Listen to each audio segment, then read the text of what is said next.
All right, let's go, because you know what I came in to do. I don't get paid for overtime. I'm here to fight. So that site there, they're reporting it that the PBC have cut Andy Ruiz. But Sports Skeeter is saying Andy Ruiz quits Al Haymon's PBC a week after Deontay Wilder exits from the management company. Is how they describe what Al has going on over there. But is this going to be the PR now? Rather than leave it that Andy left like his dad said, PBC are going to spin it and say, oh, we're cutting fighters now.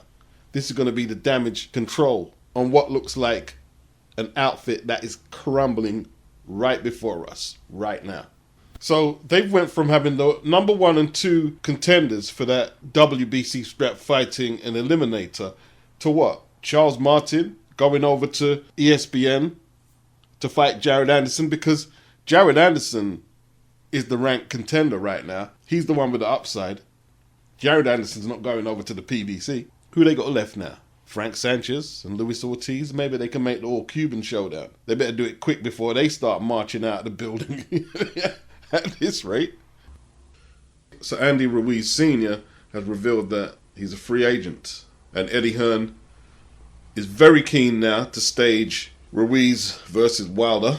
And I might pull up some receipts on Deontay saying, remember you saying about Eddie, if he decides to work with Eddie. But it would just be all tongue-in-cheek. If you're going to contradict yourself for millions and millions of dollars.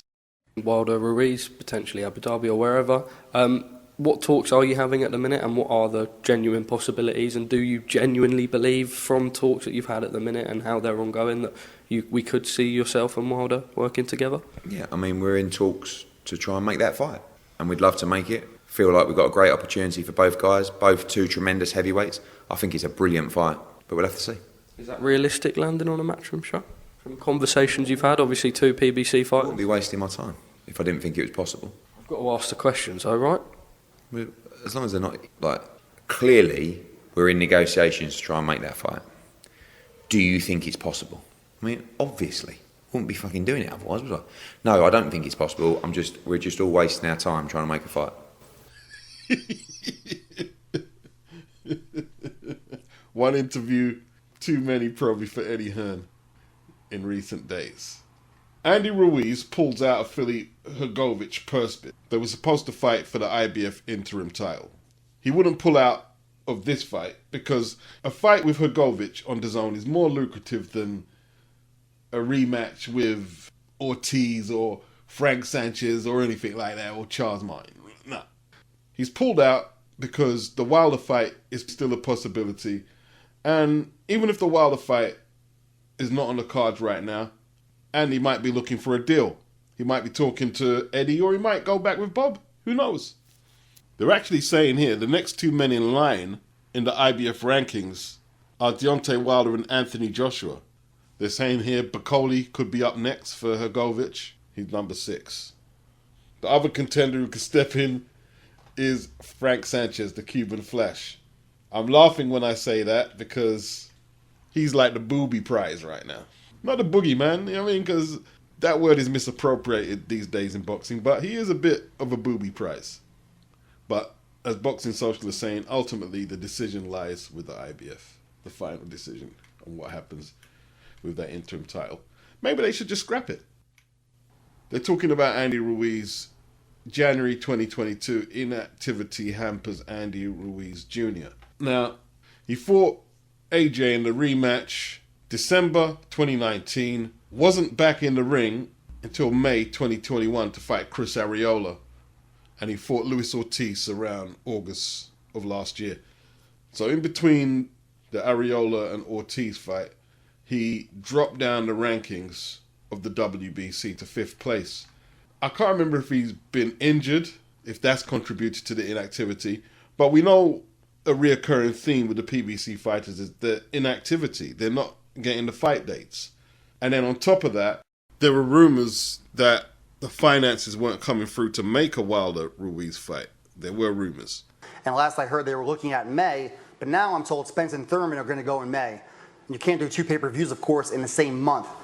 Perhaps Wilder and Andy weren't too happy that they're prioritising Errol Spence fighting Thurman in May. They can't put 2 pay-per-views on in that month.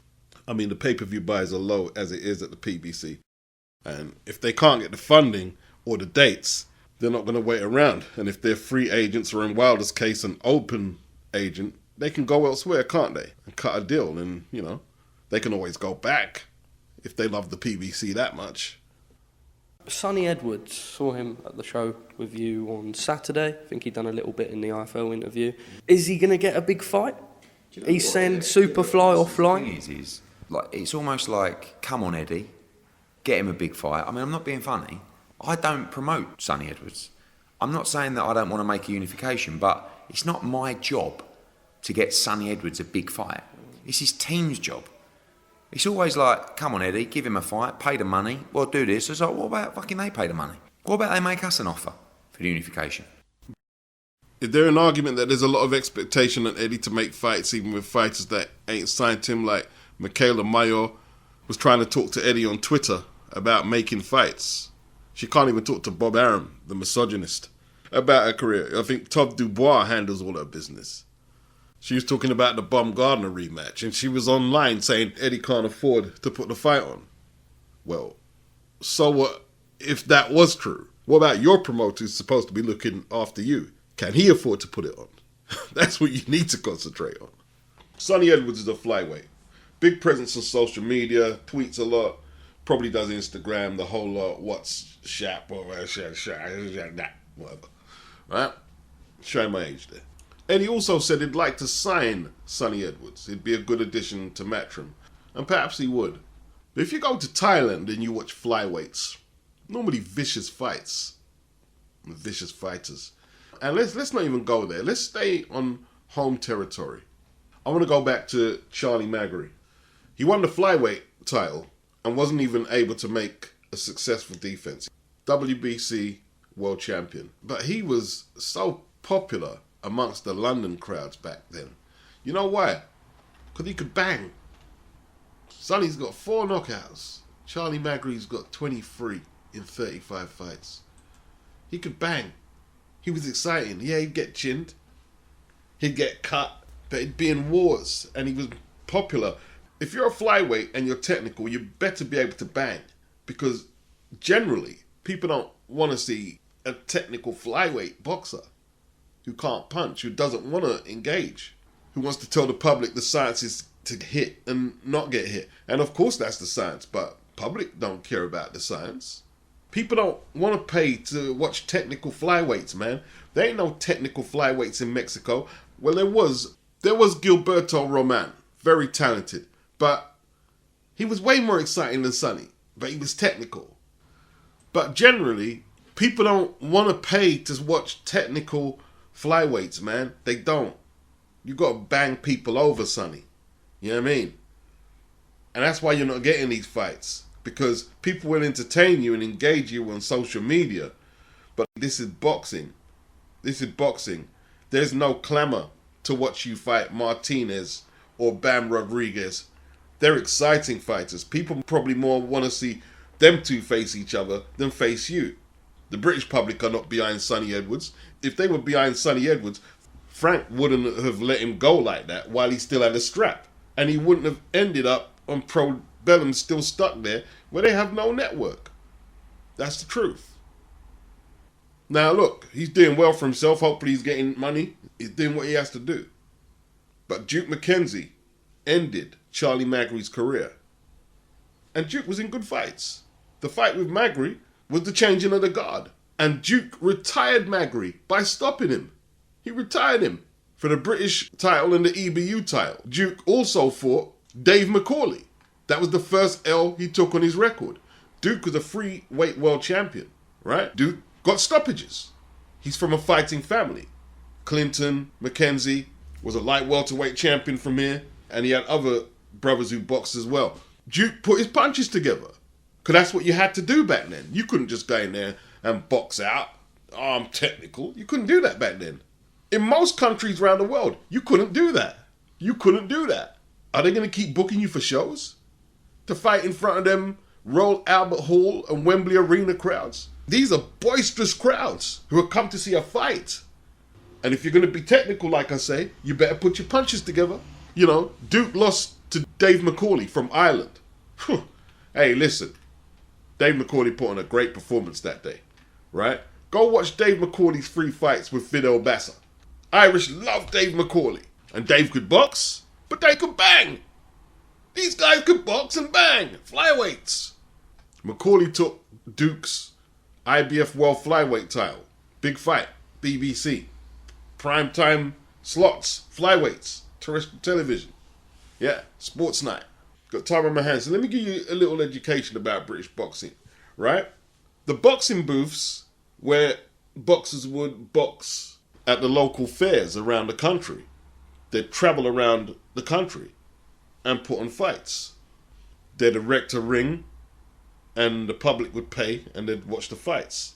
People would try and see if they could go the distance or maybe beat the house fighters. It spawned the likes of Jimmy Wilde, Benny Lynch, Freddie Mills, etc., etc., who went on to become world champions. They used to have nobbins, what was called nobbins back then.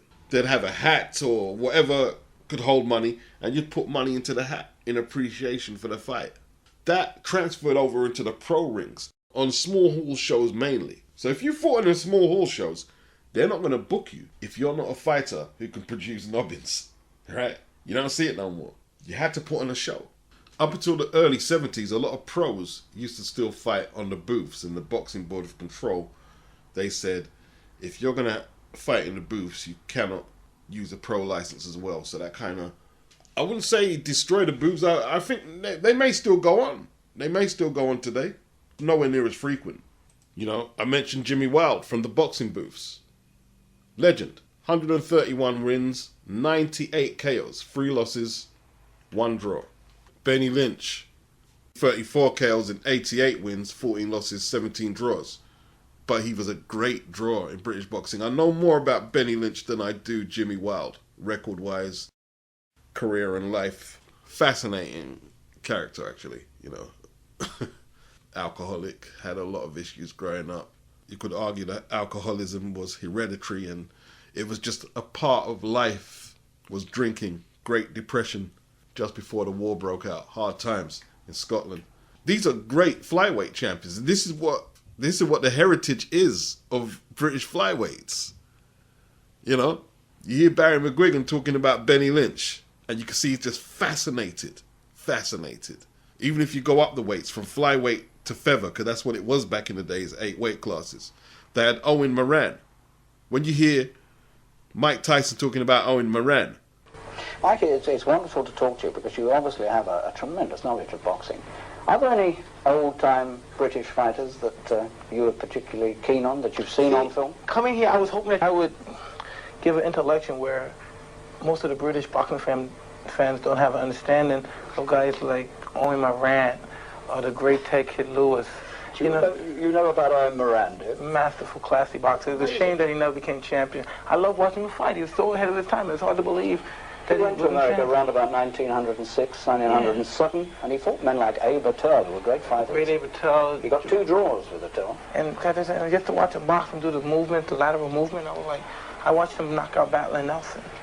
And I was like, God, this is unbelievable. This English guy fighting like this. It was just so classical, but American style. It's amazing when he was good. He never won a title, not even a British title. No. Amazing, no. Well, he went to America and did a lot of his fighting there, you think so? Because perhaps the money was there, and that's why he went, right, for the income. I knew Ted Kid Lewis. the great Owen Moran from Birmingham. Frank Bruno fought an opponent named Phil Brown in the 80s. And it was supposed to be on Sports Night. So everyone, well, I was anyway. Most of the country, because Frank Bruno is very popular. Looking forward to this fight. And they never gave the reason on Sports Night. You know, like right up until we're ready to watch the fight. And it was a delayed recording, obviously. They said, no, we're not showing the fight. Recently, I found out it's because the fight was a total bore fest. It was such a boring fight. They didn't show the fight. Boxing's entertainment. And before anyone in the comment section says, Floyd is boring, well, Floyd made his money as Money Mayweather. Floyd used to put hands together and beat people up as Pretty Boy Floyd, right? So let's not start there, yeah? The Money Mayweather phase was when he was fighting at welterweight and he wasn't getting a lot of knockouts. By the time, he was already a pound-for-pound best fighter and a pay-per-view fighter. And a lot of people were paying to see him lose or see how he'd fare against the Mexicans, which he didn't really originate. His uncle was known as the Mexican Assassin. He used to beat up on Mexican fighters, knock them out, apart from Chavez, who kicked his ass a couple of times. So you got to know your history on the sport you're dealing with. Johnny Nelson was literally exiled from the country because of that Carlos de Leon performance, which ended up a draw for the cruiserweight title. I believe it was a WBC. His next fight, world title fight, was in America against James Warren. He stunk the place out and lost. But he eventually warmed himself back into the graces of the boxing public, sporting public in the UK, and had some good fights like against Carl Thompson and Dennis Andrews, etc., etc. And look, hopefully Sonny will get some of them big fights. But he has to realise trying to be all charismatic on Twitter is not going to cut it. Like I heard him talking about Conor Ben's egg situation, this and that. Listen, Conor could be dirty as you want him to be. Conor puts people on their back. Even when he fought the French guy, Pernod, that was a thriller. It was one of the best undercard fights of that year. And people want to see Conor fight. He'll have no problem attracting good opponents. None. They'll be queuing up. Yeah, I can beat Conor. I want the Conor payday. I want the fight. Same with Tank Davis. Who don't want the Tank fight from 135 to 140? Now, I'm not asking Sonny to turn into a puncher and score knockouts, because his physical makeup can't do that. But he needs to put his hands together and really bang someone up. You can do that even if you're not a big puncher. Bang someone up. Yeah, 12 rounds, you're pounding on them. Yeah, we need to see it. At least in a couple of fights. Or they're just not going to turn up to watch. There's going to be nobody fighting your corner to get these big fights. And I'm not even talking about a mainstream level, because the game has changed right now. It's changed. Charlie Macri was fighting on terrestrial television on Sports Night, BBC, primetime slots, early 80s. He was the WBC champion, and there was just one more champion in the weight class. The WBA champion. I'm not sure who that was, off the top of the head. And you didn't have the clutter that you have now. In 1983, it was flyweight, bantamweight, junior feather. Only 2 weight classes in between flyweight and feather. Now, you've got minimum weight, junior flyweight, super flyweight, then bantamweight, then super bantamweight, then feather. 5 weight classes in between minimum weight and featherweight now. I'm talking about getting the attention of the boxing public. I'm not setting the bar that high for Sonny, right? There's a reason why the boxing fraternity talked more about Bam Rodriguez than Sonny. Why is that? Because we saw the Cuadras fight. We saw skill and we saw bang bang. Like we saw it against Rungvisai. And he's more or less the same weight as Sonny. There's only a couple of pounds between them. Or junior fly or whatever. Or super fly. There's not much between them. But that's it for now, folks. Peace.